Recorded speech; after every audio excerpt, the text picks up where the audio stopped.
Vyetnam Sosialist Respublikası Komünist Partiyasının Mərkəzi Komitəsinin baş katibinin xanımı No Phan Ly bugün Dünya Mədəni İrs abidələri sırasında yer alan İçəri şəhərlə tanış olub. Qonağın İçəri şəhərdə gəzintisi tarixi memarlıq abidəsi olan Qız qalası ilə tanışlıqdan başlayıb. Xanım No Phan Ly qala divarlarının inşasının tarixi barədə məlumatlandırılıb.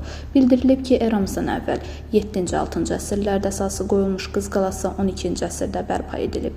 Hündürlüyü 28 metr, diametri 16,5 metr olan abidə silindr formalı əsl qaladan və cənub tərəfdən ona bitişən iri dayaq tikilidən ibarətdir.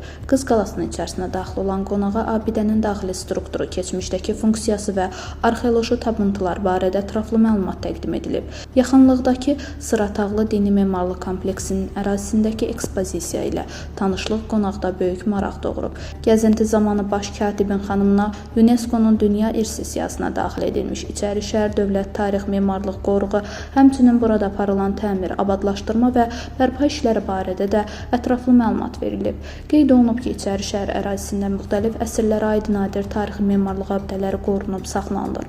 Qonaq İçəri şəhər Ənənəvi İncəsənət Mərkəzində yaradılan Dastan brendi ilə də tanış olub. Ona bu brendin milli irsimizin qorunması və təşviqi istiqamətində həyata keçirilən layihələr, eləcə də təqdim olunan əl işləri və sənət nümunələri barədə ətraflı məlumat verilib.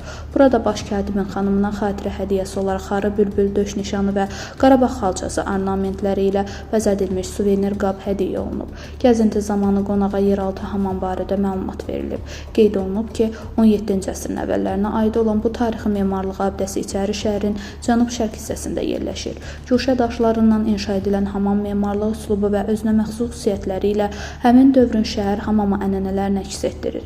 İçəri şəhərdə gəzinti zamanı xanım No Phan Ly isti təndir çörəyinə qonaq edilib. Gəzinti zamanı baş katibin xanımı orta əsr şərq memarlığının şah əsəri, dünya əhəmiyyətli tarixi memarlıq abidəsi olan Şirvanşahlar Sarayı kompleksi ilə də tanış olub. Məlumat verilib ki, 15-ci əsrin əvvəllərində inşa olunmuş tarixi abidənin tikililəri İçəri şəhərin təpələrindən birinin ən hündür nöqtəsində yerləşir. O Xəzər dənizindən və şəhərin ətrafındakı yüksəkliklərdən aydın görünür. Kompleks bu günədək öz tarixi memarlıq üstünlüyünü saxlamaqdadır. İçəri şəhərlə tanışlıq xanım No Phan Ly-də xoş təəssürat yaradıb.